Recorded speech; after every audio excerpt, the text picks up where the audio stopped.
Темата за спомнянето на сънища е доста капитална в темата за работа за сънища, просто защото няма как да работиш с сънища, които не си спомняш. Много често хората казват: аз не сънувам или аз не си спомням какво сънувам. И добрата новина е, че има начини, по които човек да си помогне да се спомня по-добре и да има повече материал, с който да работи, ако желая да работи с сънищата си. И проблема не е в това, че не сънуваме, понеже отдавна е научно доказано, че ние всъщност доста сънуваме. Приблизително 1/4 от времето, в което спим изобщо, го прекарваме в сънуване активно. И също така сънуваме във всички фази на съня, на спящото ни време. Просто в REM фазата най-активно сънуваме и най-често си спомняме сънищата и те са така малко с други характеристики, но това е тема за друг разговор. Така че всъщност проблема е в момента на спомнянето, механизма на спомнянето и въобще прехода от единия режим на съзнание в другия режим на съзнание. Като човек, който се занимава точно с различните режими на съзнание, искам да започна тази тема от малко по-далече, от темата за това как работи мозъка. Че всъщност ние сме едно и също съзнание в будно състояние и в спящо съзнание. Това е същия човек, същото съзнание, който спи в единия случай и е будно в другия. Това е същия мозък. И с тези от вас, които сме работили с енцефалографа, знаят, че в различните режими на съзнание, будно, трансово, каквото и да е, всъщност нашия мозък произвежда всичките вълни едновременно. Няма момент, в който той да не произвежда някоя вълна и тя да спре. Говорим, за добре функциониращ, нормално функциониращ мозък и система, жив, здрав човек. Така че във всеки един момент мозъкът ни произвежда всичките видове вълни, просто в различните режими на работа на съзнанието. Тези вълни са в различно съотношение. Съответно и нашите способности също са си тук. Както в будно състояние, така и в спящо, така и в трансово, така и във всички други. Ние сме целите в това състояние. Но различните ни способности са в различно съотношение, в различните режими на работа. Така, като кажем това, се връщаме на спомнянето на съня, на сънищата, с това, че много учени твърдят, че тази част от мозъка, която се занимава с дългосрочната памет, всъщност не работи или много слабо работи, когато спим. И сега всъщност оперативният проблем тук е как да пренесем опитността от спящия режим на съзнание в будния режим на съзнание, като в единия случай, в едното състояние не ни работи дългосрочната памет, в другото работи напълно. И тук точно в момента всъщност проблема е на спомнянето. Има различни техники, чрез които може да се направи по-плавен този преход и да се подпомогне процеса на спомняне. Но най-важното нещо, което съм наблюдавала много пъти, нещото, което може да бъде абсолютно определящо дали въобще ще си спомняте сънищата си, с какво качество ще си ги спомняте и най-важно всички други фактори, е вашето вярване спрямо сънищата и спрямо вашата способност да си спомните сънищата. Ако вие имате ограничаващото вярване, че трудно си спомняте сънищата, то вие трудно ще си спомняте сънищата, ако ще да имате идеалните условия за това. Ако вие вярвате, че до сега трудно сте си спомняли сънищата, обаче от сега нататък все по-лесно ви става да си спомняте сънищата, ето това е едно добре работещо вярване, което в крайна сметка ще доведе до вярването, аз си спомням добре сънищата. Едно от първите неща, с които можете да работите, е да изследвате вашите вярвания по въпроса за сънищата изобщо и за способността ви да си ги спомняте. Ако откриете, че вярвате, че не ви се получава, то работете с това. Най-добрият начин да работите с това сами е като работите с утвърждения в лиминално състояние. Най-благодатно за тази цел е състоянието между будно състояние и сън, точно преди заспиване. Обикновено там сме в алфа състояние, точно в този хипнагогичен момент, в който преминаваме от едното в другото, започват леки халюцинации, вече се унасяме. В този момент, когато работите с убеждения, особено насочени към съня, то вие тогава ги имплантирате, така да кажем, и на двете нива. И в несъзнаваната част на вашата система, и в съзнаваното. Тоест, вие съзнателно вкарвате една програма, която да работи за вас по определен начин. Тоест, ако преди да заспите, се настроите или настройвате в определено време, нали, що може и да не стане от първия път. Зависи колко е твърдо това убеждение у вас и въобще каква ви е системата от убеждения тук. Но когато имате искрен интерес към сънищата си, когато искате да работите с тях и за вас е важно, то вие ще влагате енергия и внимание в това и самото това влагане на енергия и внимание ще активира по-добре да си спомняте сънищата си. Така че преди да заспите, това е напълно добре работеща техника, която може да се ползва за много други неща.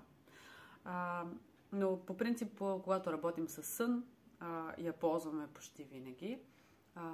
Да си настроите съзнанието, да си настроите програмата, че вие ще си спомняте добре съня на другата сутрин. Например, може да си кажете няколко пъти преди да заспите: тази нощ ще сънувам и ще си спомня утре съня си.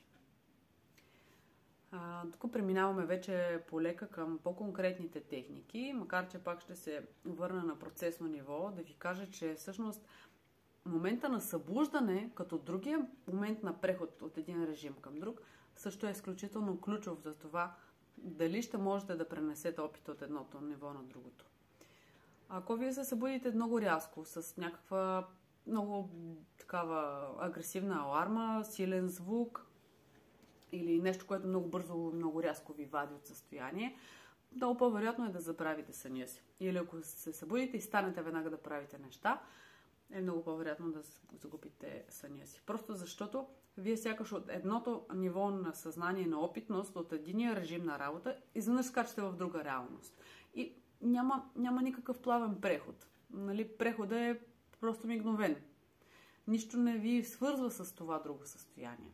Така че идеята тук, за да можете да пренесете от слабо работещата дългосрочна памет спомена към добре работещата дългосрочна памет, е да направите един плавен преход, в който вие задържате преживяването.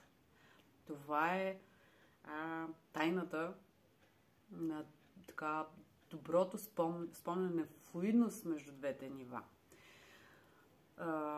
Ако имате възможност, пък и да нямате възможност, нали, можете да опитате да аранжирате момента на събуждане, че той да бъде плавен, не стресиращ, да имате някакво време, ако ще 5 минути да са, в което да лежите неподвижно с затворени очи и да си спомняте съня. Това е една техника, много конкретна, много работеща, понеже позицията на тялото е свързана с тези процеси. Ако вие сте в същата позиция, в която сте сънували, тялото ви е в същата поза, е много по-вероятно да успеете да възстановите по-пълно съня, отколкото ако разместите тялото си. Също така, в момента, в който отворите очите, вниманието ви вече е навън, на друго място, в друга реалност, в друг свят, в друг режим и се прекъсва тази плавна връзка между режимите на работа на съзнанието. Добре, разбира се, това го знаем. Предполагам всички да имате тетрадка, химикалка близо до леглото, в което да можете да запишете съня си веднага след като се събудите. Знам, че много често и вие като мен, и като много други хора сте си казвали: аз си го спомням супер добре този сън, няма да го забравя, сега ще отида само да направя еди-какво си, после ще го запиша и докато дойде после, вече сте го забравили. Така че съня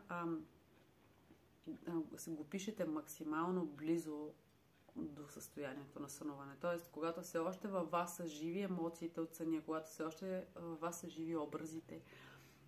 Най-добрият начин, когато се събудите, усетите вече, че се излизате от сънното състояние, в това плавно преходно състояние към будността, да започнете да преговаряте съня с всички негови аспекти, емоционалния нюанс, образите, които се случват, ако има звуци, каквото и да е свързано с целостта на преживяването на съня, да го преговорите в момента на излизане и да го запишете. Даже има техника, която на мен лично още не съм я пробвала, изглежда ми малко трудна, но казват, че изключително добре работи, ако можете да пишете с затворени очи, без да размествате тялото. Има една дама, която е разработила тази техника и определен начин на движение на ръката върху листа, това някой друг път ще ви го разкажа, може би е някакво обучение.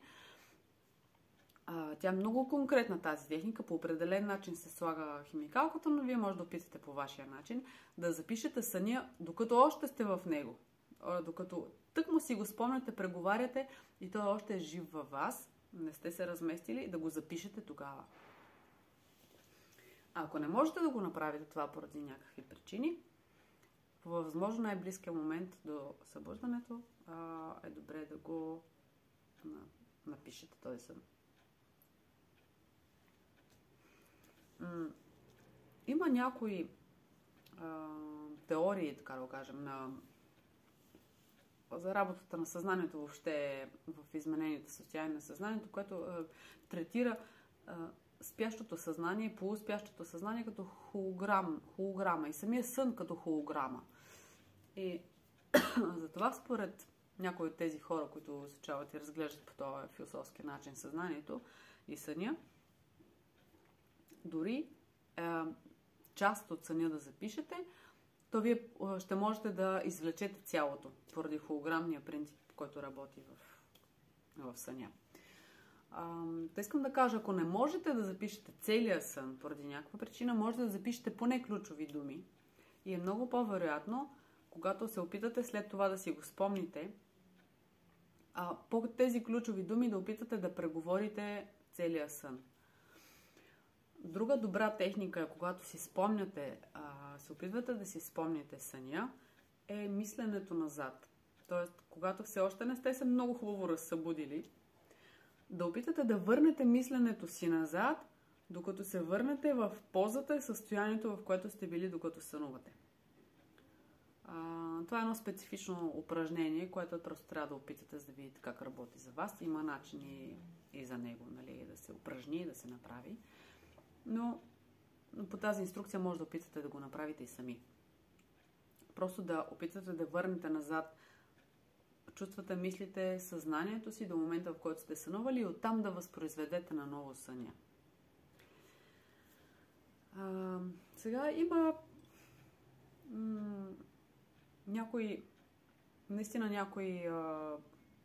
характеристики, които са свързани, нали, при някои хора е по-лесно с спомнянето на сънища, при други заради тези характеристики или липсата може да е малко по-трудно. Например, там, че артистичните хората, които визуализират по-добре, които са по-дясно мозъчни, те се справят по-добре с спомнянето на сънища, спонтанно. Също тези, които по принцип имат по-добра памет, се справят малко по-добре. На инженерите, хората с по-логично мислене, по-систематично, по-ляво мозъчно, им е малко една идея по-трудна, просто защото самия сън използва дясно-мозъчни инструменти, за да комуникира, така да го кажем. И самото несъзнавано не е линейно, не е така систематично. И поради тази причина да кажем, че ако сте свикнали с инструментите на дясното полукълбо и там ви е по ваша територия, много по-теоретично, по-лесно бихте стигнали до добра комуникация, нали, през съня с вашето несъзнавано. Но за мен и в моя опит най-важното нещо всъщност е вашето убеждение и разрешението, което вие си давате да си спомните или не. Или също така несъзнателната забрана, която си правите сами. Така че в момента, в който си разрешите или си